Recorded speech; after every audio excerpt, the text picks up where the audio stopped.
वहीं मां नर्मदा का प्रकट उत्सव जन्म जयंती आज नर्मदा तटों पर सुबह से भक्तों की भीड़ उमड़ी। पवित्र पूजन के बाद लोग कर रहे हैं मां नर्मदा की पूजा।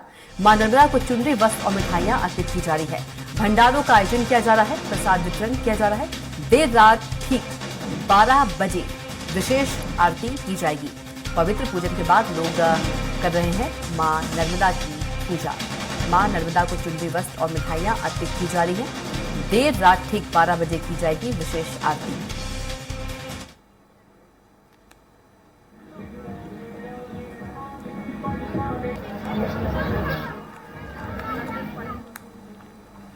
और चलिए इसी खबर पर हमारे साथ हमारे संवाददाता अरविंद दुबे हमारे साथ जबलपुर से सीधे जुड़ गए हैं। अरविंद, क्या कुछ आज की तैयारी को लेकर तैयारी?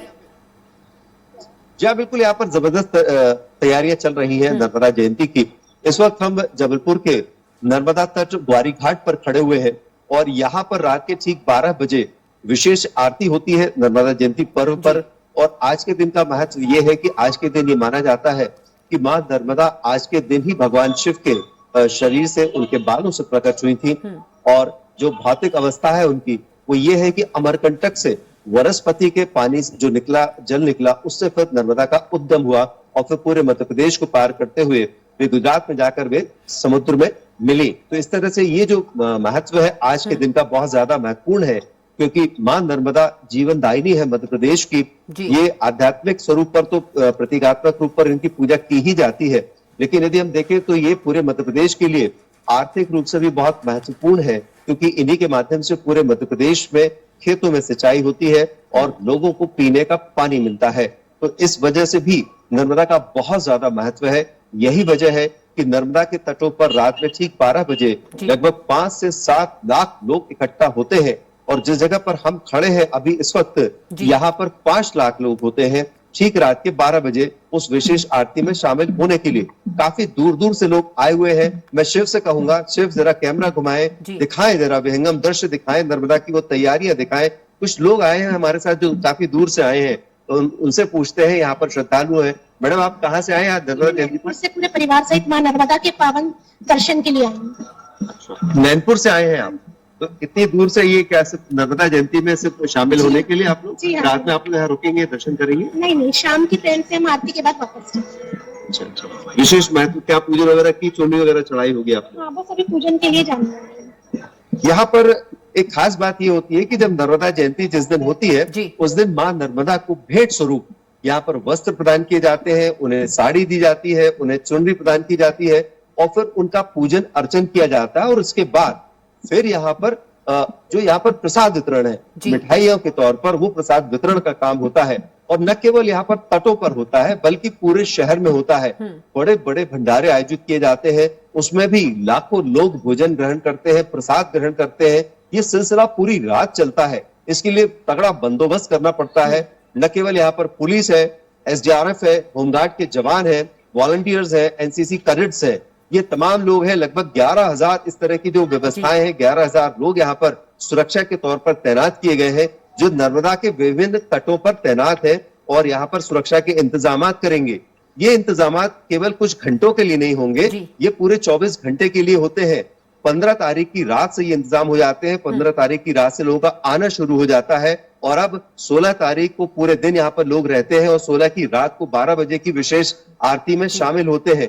बड़े बड़े कार्यक्रम होते हैं और जैसा आज का भी काफी महत्वपूर्ण है, क्योंकि यहाँ पर लोक निर्माण विभाग मंत्री राकेश सिंह होंगे, यहाँ पर कैलाश विजयवर्गीय है, विश्वास सारंग है, ये 3 बड़े राजनेता यहाँ पर होंगे। और उसके साथ ही जो साधु संत नर्मदा तटों के किनारे रहते हैं वे भी इस कार्यक्रम में शामिल होंगे। तो बहुत बड़ा इंतजाम यहाँ पर किया गया है इस कार्यक्रम के लिए। और जैसा मैंने आपको बताया कि 5 लाख से ज्यादा लोग इकट्ठा होते हैं।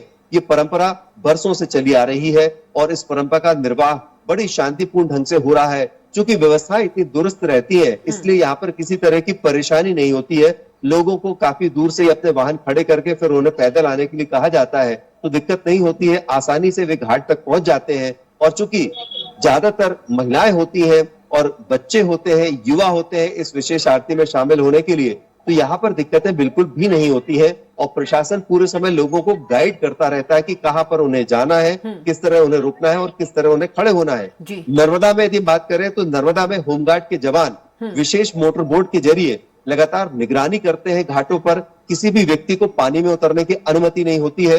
यहाँ पर नाव का संचालन 1 सप्ताह पूर्व ही बंद कर दिया जाता है। यहाँ पर नाव से किसी भी तरह से लोगों को बैठने नहीं दिया जाता है। लेकिन जो पुलिस, होमगार्ड, एसडीआरएफ की टीम है वो मोटर बोट के माध्यम से तटों की निगरानी करते हैं और पानी में उतरने की लोगों को मनाही करते हैं। तो ये जो सुरक्षा के इंतजाम है ये काफी महत्वपूर्ण हो जाते हैं और यही वजह है कि यहाँ पर किसी भी तरह की कोई दिक्कत नहीं होती है। नर्मदा के लगभग 8 तट जबलपुर जिले के अंतर्गत आते हैं। इन पूरे 8 तटों पर इसी तरह की व्यवस्था होती है।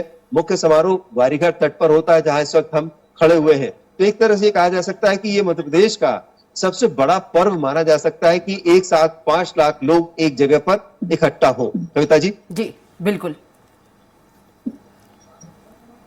बिल्कुल। तो आज नर्मदा जयंती है और यदि जबलपुर की बात करें, हमारे संवाददाता अरविंद दुबे जबलपुर से सीधी तस्वीरें ग्वारीघाट से दिखा रहे हैं। सुबह से ही जो श्रद्धालु हैं, भक्त हैं, वो नर्मदा जयंती में जो शामिल होने ग्वारीघाट पहुंच रहे हैं और अरविंद बता रहे हैं कि बड़ी संख्या में, लाखों की संख्या में जो भक्त हैं वो पहुंचेंगे और जो प्रशासन की ओर से तमाम जो है व्यवस्था की गई है। अरविंद, आप बता रहे थे कि जो नर्मदा माँ है, नर्मदा मैया है, उनको एक साड़ी और एक बड़ी चुनरी भी उड़ाई जाती है। लगभग कितने मीटर की होती होगी अरविंद? ये परंपरा है कि एक तट से दूसरे तट तक ये चुनरी भेंट की जाती है, तारों के माध्यम से क्रॉस किया जाता है। तो इस तरह से जो सिस्टम है ये बहुत भक्तों के द्वारा किया जाता है और पूरे दिन 3 दिन तक इस तरह का ये कार्यक्रम चलता है। हमारे कैमरामैन शिव इस वक्त आपको दिखा रहे हैं, ये जो चुनरी आप देख रहे हैं लाल रंग की, आप देखिए इस तट से लेके उस तट तक ये लगभग 1100 फुट लंबी ये दूरी है। ये 1100 फुट की चुनरी ही चढ़ाई जाती है। अभी एक जगह से हम आपको ये चुनरी दिखा पा रहे हैं, जबकि पूरे घाट में सैकड़ों की तादाद में इस तरह की चुनरियां एक तट से दूसरे तट तक मां नर्मदा को समर्पित की जाती हैं। कहा यह जाता है कि इस तरह से मां नर्मदा को भेंट के स्वरूप ये वस्त्र उन्हें प्रदान किए जाते हैं। तो ये तो देखिए आप, ये जो चुनरी है इसका बड़ा महत्व है। ये चुनरी अभी यहाँ पर भेंट की गई है मां नर्मदा को। इसके बाद जब ये कार्यक्रम हो जाएंगे फिर ये चुनरी उतारी जाएगी और ये साड़ियों के रूप में होती है चुनरियां। ये बेसिकली साड़ियां होती है, उनको जोड़कर बनाई जाती है। उसके बाद ये जो साड़ियां हैं इनको फिर गरीबों में बांटा जाता है। तो गरीबों को इस तरह से माता नर्मदा के प्रसाद के स्वरूप उन्हें वस्त्र उन महिलाओं को दिए जाते हैं। जो गरीब परिस्थिति की महिलाएं रहती है उन्हें उस तरह की ये जो चुनरियां हैं ये उतार कर फिर उन्हें बांट दी जाती हैं, तो वे अपने उपयोग में ले लेती है। तो ये धार्मिक महत्व भी है, लोगों की मदद करने का एक तरीका भी हो जाता है। तो ये जो चुनरी का महत्व है ये बहुत ज्यादा जरूरी माना जाता है और कहा यह जाता है कि यदि मां नर्मदा को इस तरह से आपने चुनरी भेंट की है तो पूरे साल भर कभी किसी चीज की आपके पास कमी नहीं रहेगी। उसी तरह से घर से लोग मिठाइयां, घर से बनी हुई मिठाइयां लेकर आते हैं, विभिन्न तरह के पकवान लेकर आते हैं, तरह तरह की जो पकवान होते हैं वो लेकर आते हैं, मां नर्मदा को यहाँ पर समर्पित करते हैं और उसके बाद कुछ दूर जाकर जो एडमिनिस्ट्रेशन ने जगह बनाई हुई है वहां पर वे जाते हैं और वहां पर जाकर सभी लोगों को वो प्रसाद बांटा जाता है। बिल्कुल अरविंद, हमारे साथ ओमकारेश्वर से अशोक जुड़ गए हैं और महेश्वर से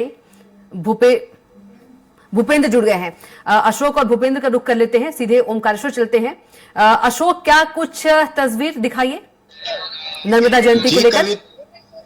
जी कविता, मैं आपको बता दूं कि ओमकारेश्वर एक पवित्र तीर्थ नगरी है और यहाँ पे प्रतिवर्ष अनुसार मां नर्मदा का सुबह से पूजन अभिषेक हर तटों पर शुरू कर दिया जाता है। वहीं प्रशासन के द्वारा 300 से अधिक पुलिस जवान और अधिकारी तैनात किए गए हैं। कलेक्टर और एसपी ने यहाँ की सुरक्षा व्यवस्था की कमान संभाल रखी है। शाम को यहाँ पर एक भव्य आयोजन होगा और जिससे पूरी तीर्थ नगरी को सजाया गया है, जो एक सुंदर स्वरूप दिखाई देगा।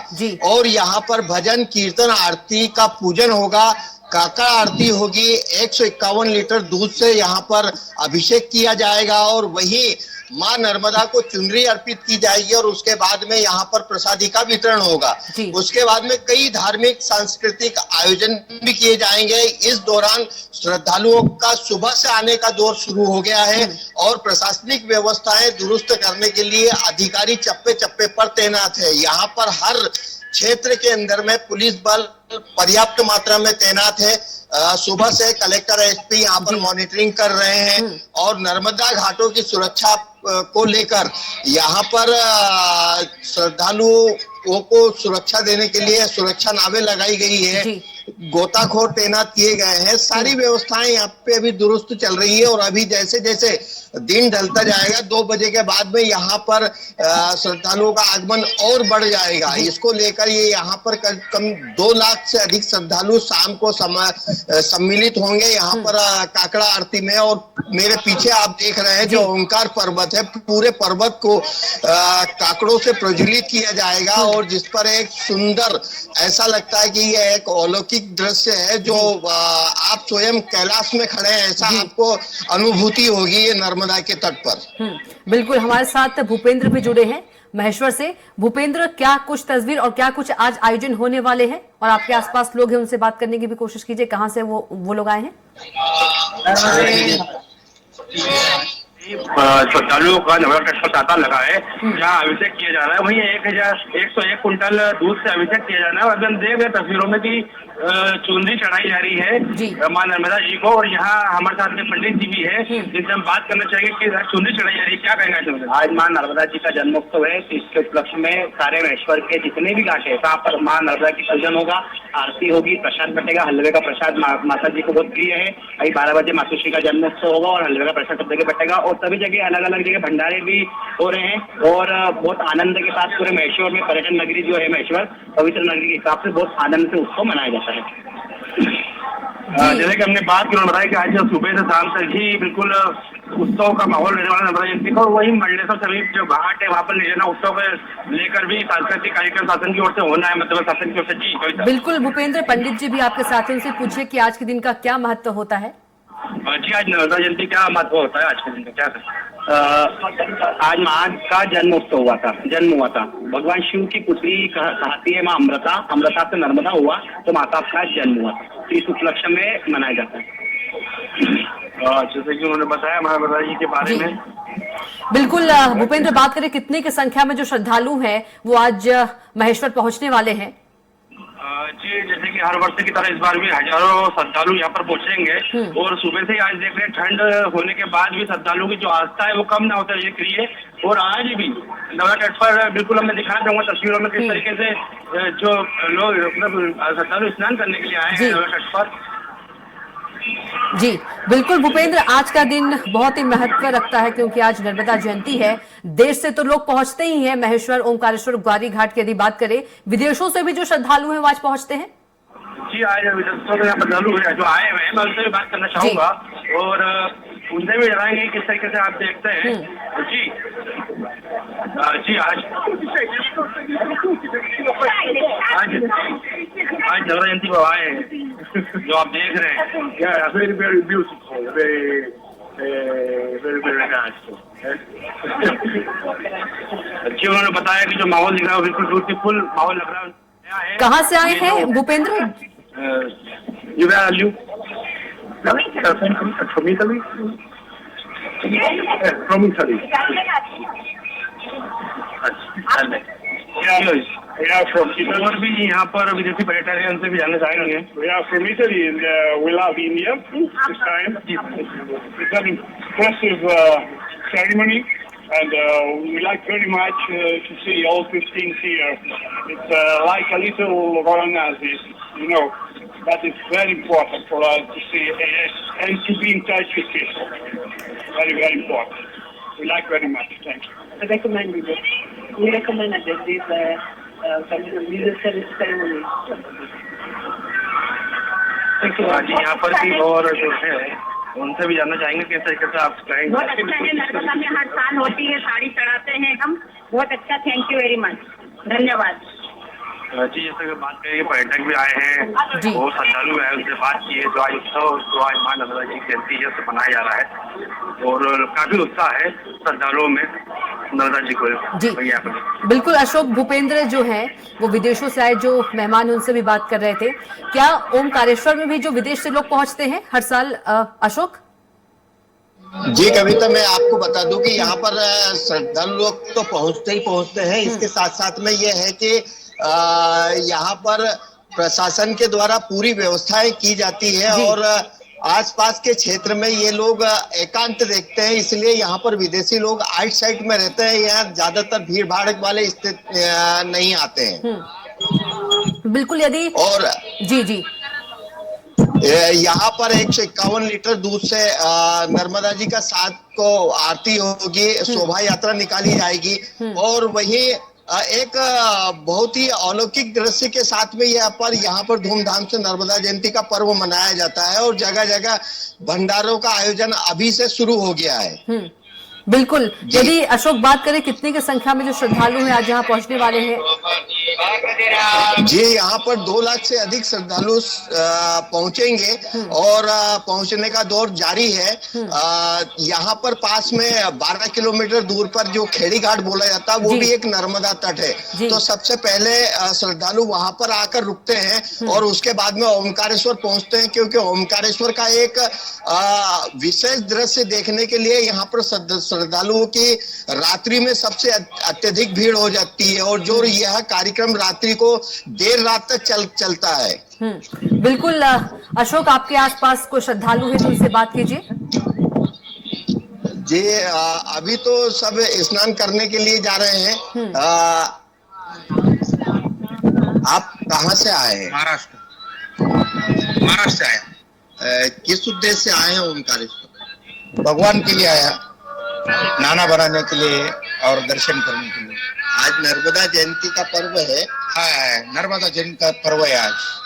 तो स्नान करना और यहाँ पर दर्शन करना नहीं, यहाँ आज का दर्शन का बहुत महत्व है और स्नान करने का महत्व है, इसकी वजह से हम आज यहाँ स्नान करने के लिए आए।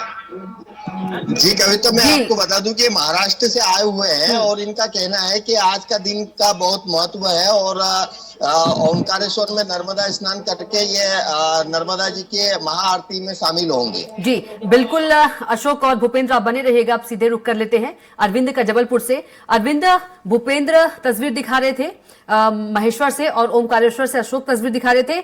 देश से ही नहीं विदेशों से भी जो लोग हैं आज नर्मदा जयंती पर पहुंच रहे हैं।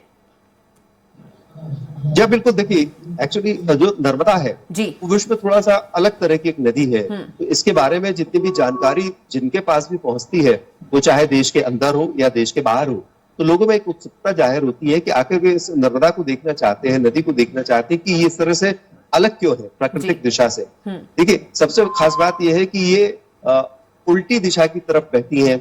सारी नदियां पूर्व की तरफ बहती है, ये पश्चिम की तरफ नदी बहती है। ज्यादातर ये नदी पथरीली नदी मानी जाती है।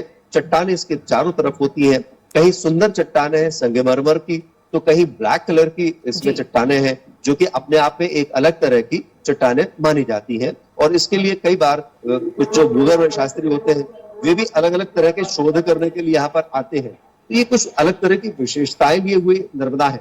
और यदि आध्यात्मिक तौर पर इनकी बात करें तो गंगा में स्नान से जहाँ कहा जाता है कि मोक्ष मिलता है, तमाम तरह के जो पाप है वो नष्ट होते हैं, लेकिन कहा जाता है नर्मदा पुराण में उदाहरण है कि सिर्फ नर्मदा के दर्शन करने मात्र से ही यहाँ पर वो तमाम दिक्कतें परेशानियां दूर हो जाती हैं जो आम व्यक्ति महसूस कर रहा होता है। और ये ऐसा भी कहा जाता है कि मां नर्मदा की यदि आपने एक बार बहुत अच्छे से मन लगाकर आरती की है तो जो आपकी मान्यता आपने रखी है उनके सामने, तो वो मनोकामना भी पूरी हो जाती है। तो और तीसरी बात यह है कि ये जागृत मानी जाती है, ये जागृत अवस्था में, इसलिए न केवल हाईकोर्ट ने बल्कि सुप्रीम कोर्ट ने भी इन्हें एक जीवित पदार्थ माना, एक जीवित उन्होंने जल रूपी माना, यानी मनुष्य रूपी माना और कहा कि नर्मदा में किसी भी तरह का नुकसान पहुंचाने की कोई यदि कोशिश कर रहा है, उनको यदि प्रदूषण फैलाने की कोशिश कर रहा है तो उसके खिलाफ सख्त से सख्त कार्रवाई की जाए। बहुत बड़ी बात थी। तो इस तरह से ये जो हमारी जो धार्मिक भावनाएं हैं, मान्यताएं हैं,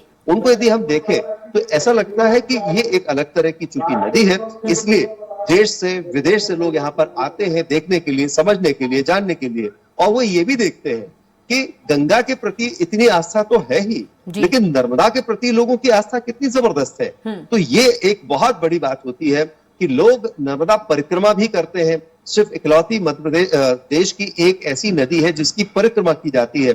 गुजरात से बड़ी तादाद में पूरे नवंबर से लेकर जनवरी फरवरी माह तक सैकड़ों की तादाद में लोग जो श्रद्धालु होते हैं वो नर्मदा परिक्रमा के लिए परिवार सहित निकलते हैं बहुत बड़ी तादाद में। और जैसा कि अभी हमारे जो दूसरे साथी नर्मदा तटों से बता रहे थे, तो वो तमाम लोग, सभी लोग उन्हीं तटों से होकर गुजरते हैं और गुजरात से वो अपनी यात्रा शुरू करते हैं और पूरा घूमकर गुजरात में समाप्त करते हैं।